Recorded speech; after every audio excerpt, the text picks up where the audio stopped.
নমস্কার সনাতনী দাদা ও দিদিরা, আশা করি সবাই ভালো আছেন, আমিও ভালো আছি। চন্দ্রাবলী রায় এই পেজটিতে আপনি যদি নতুন হয়ে থাকেন, আপনি যদি এই ভিডিওতে নতুন হয়ে থাকেন, তাহলে অবশ্যই পেজটিতে ফলো করে পাশে থাকবেন। আজকে আবারও একটি ধর্মীয় ভিডিওতে সকলকে জানাই স্বাগত। তো চলুন শুরু করা যাক। আজকে আমি একটা বিষয় নিয়ে কথা বলবো। আমাদের পৃথিবীতে সর্বশ্রেষ্ঠ ধর্ম হচ্ছে, আবার সর্বপ্রাচীনতম ধর্ম হচ্ছে আমাদের সনাতন ধর্ম বা হিন্দু ধর্ম। কিন্তু তবুও আমাদের সনাতন ধর্মকে বারবার বিতর্কে তর্কে জড়াতে হয়। কেন বলুন তো? ও বিধর্মীরা আমাদের ধর্মের উপরে আঙুল তুলে কথা বলার সুযোগ পায়, সেজন্যই তারা কথা বলে। তো আমি আবারও সবার কাছে করজোড় করে মিনতি করছি, আমি আজকে যে কথাগুলো বলবো হয়তো অনেকের মনে আঘাত লাগতে পারে, তাই আপনারা আমাকে মাফ করে দিবেন। কিন্তু বাস্তব কথা এগুলোই যে হচ্ছে আমাদের সনাতন ধর্ম শ্রেষ্ঠ ধর্ম হওয়া সত্ত্বেও আমরা অনেক পিছিয়ে আছি। আমরা সব সময় তর্কে জড়াই, আমাদের উপরে সবাই আঙুল তুলে কথা বলতে পারে। আপনি যদি দেখেন বিভিন্ন ধর্ম যেটা আছে, যেমন অন্যান্য ধর্ম, মুসলিম ধর্ম, বৌদ্ধ ধর্ম, খ্রিস্টান ধর্ম, এই তিন ধর্মে দেখবেন আপনারা তাদের ছোট থেকে এবং বৃদ্ধ বয়সে পর্যন্ত তাদেরকে যদি জিজ্ঞেস করা হয়, যেমন মুসলিমদেরকে যদি জিজ্ঞেস করা হয় যে তোমাদের ভগবানকে, তারা কিন্তু একজন ছোট বাচ্চা উত্তর দিবে আল্লাহ, এবং একজন বৃদ্ধ বয়সের মানুষও উত্তর দিবে আল্লাহ। এবং যদি একজন খ্রিস্টানকে জিজ্ঞেস করা হয় যে তোমাদের ভগবানকে, তারাও কিন্তু বলবে যে আমাদের যিশু। এবং বৌদ্ধদের যদি বলা হয় যে তোমাদের ভগবানকে, তারা কিন্তু বলবে বুদ্ধদেব।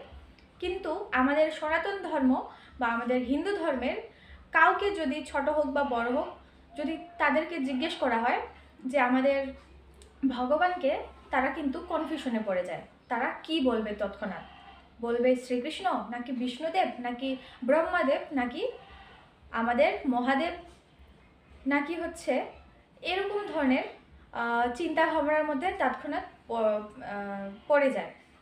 সঠিকভাবে বলতে পারে না যে আমাদের ভগবানকে, নাকি শ্রীরাম না শ্রীকৃষ্ণ, এই দ্বন্দ্বের মধ্যে পড়ে যায়।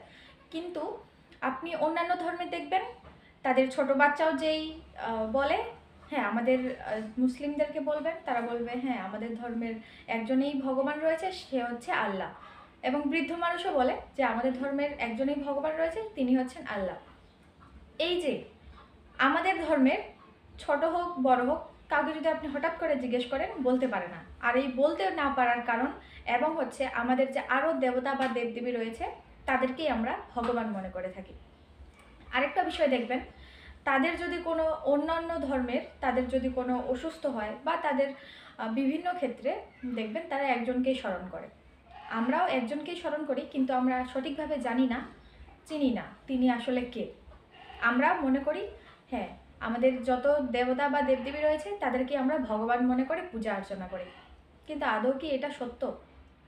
আদৌ কি আমাদের দেবতা দেবদেবী তারা ভগবান? তারাই তো ভগবানের উপাসক, তারাই তো ভগবানকে আরাধনা করে। দেবতা বা দেবদেবী হচ্ছে আমাদের মানুষকুলকে, আমাদের সনাতন ধর্মের মানুষকুলকে রক্ষা করার জন্য দেবতা বা দেবদেবী। কিন্তু আমরা যখন দেবতা বা দেবদেবীদের কাছে যাই, কি বলে যাই? বা ছোট একটা বাচ্চাকেও যদি নিয়ে যাই, কি বলে যাই? ওখানে পুজো হচ্ছে, চলে যাই, প্রণাম করতে হবে, আমার বাচ্চাটার সমস্যা, কিংবা দেখবেন আমার ছেলের চাকরি হচ্ছে না, দেখবেন আমার বাবা অসুস্থ, আবার দেখবেন আমার ছেলেটা যেন ভালোভাবে থাকে, আমরা যেন বাড়িটা কমপ্লিট করতে পারি। এই রকম মন মানসিকতা নিয়ে তারা ঠাকুরের কাছে যায়। বলুন হয় কি না? এবং আমাদের ধর্মের বলি প্রথা যেটা করে, সেগুলা কিন্তু একজন সুস্থ মানুষ কখনোই সেটা করবে না, যে একজন অন্যের সন্তানকে বলি দিয়ে আমাদের নিজের সন্তানের মঙ্গল কামনা করা। আবার দেখবেন যে আমাদের ধর্মের যে একাদশী ব্রত রয়েছে, সপ্তাহের কথাটা বাদেই দিলাম, মাসে দুটো একাদশী, এই দুটো একাদশী কোন গ্রামে, একটা গ্রামে যদি 500 ধর্মীয় পরিবার থাকে, আপনি 250 পরিবার সেই একাদশী ব্রত পালন করে আপনি আমাকে দেখান, আমি চ্যালেঞ্জ করে বলবো কখনোই আপনি সেই 250 পরিবারকে দেখবেন না যে তারা একাদশী ব্রত পালন করছে। আবার অন্যান্য ধর্মে দেখবেন তারা সপ্তাহে একদিন হইলেও তারা, যেমন মুসলিমরা জুম্মাতে যায় এবং বৌদ্ধ খ্রিস্টান তারা হচ্ছে তাদের চার্চে যায়, বিভিন্ন উপাসনালয়ে যায়। কিন্তু আমাদের ধর্মে দেখেন আমরা সব মাসে 2টো একাদশী পাই, সেই একাদশী 2টোও করি না, সপ্তাহের কথা তো বাদেই দিলাম। এই হলো আমাদের পরিস্থিতি, ধর্মের অবনতি। উন্নতি তো হচ্ছেই না, আবার এতটাই আমরা নিচু পথে চলে যাচ্ছি যে মানুষ আমাদেরকে বারবার প্রশ্ন তোলে, মানুষ আমাদের উপর আঙ্গুল তুলে কথা বলতে সাহস পায়। এগুলা কিসের জন্য হচ্ছে বুঝতে হবে আগে। আমাদের ধর্ম যদি শ্রেষ্ঠ ধর্ম হয়ে থাকে তাহলে মানুষ হিসেবে আমরা শ্রেষ্ঠ ধর্মকে সেভাবে সম্মান করি না কেন, সেভাবে জানতে ইচ্ছা করি না কেন? অন্যান্য ধর্মের দেখবেন ছোট থেকে তাদের পরিবার শিক্ষা দিয়ে থাকে, এটা করতে হবে ওটা করতে হবে। দেখবেন মুসলমানদের বছরে 2টো ঈদে তারা ছোট থেকে বৃদ্ধ বয়স পর্যন্ত তারা সবাই মিলে গিয়ে ময়দানে গিয়ে নামাজ আদায় করে। কিন্তু আমাদের ধর্মের দেখবেন প্রতি মাসে পুজো থাকার সত্ত্বেও দেখবেন তার বাসা, এই বাসা থেকে ওই বাসাতে ঝামেলা ঝগড়াঝাটি হয়েছে, একসাথে পুজোতে বসবে না। তারা আগে হয় পুজো করে নিবে, পরবর্তীতে তারা যাবে বসবে। এই যে ভেদাভেদ, হিংসা এবং অহংকার, এগুলোর জন্য আজকে আমাদের সনাতন ধর্ম পিছিয়ে যাচ্ছে। কেউ বিশ্বাসে করতে পারছেন না, আবার কেউ বিশ্বাস করেও বুঝে শুনেও নিম্ন শ্রেণীতে চলে যাচ্ছেন। এই ধর্মীয় শিক্ষাটা যদি আমাদেরকে ছোটবেলা থেকে আমাদের বাবা মা শিক্ষা দিতে পারতো, যদি আমাদেরকে অন্যান্য ধর্মদের মতো করে বোঝানো হতো, তাহলে আমরা আজ পিছিয়ে যেতাম না। আমাদের ধর্মটার উপরে কেউ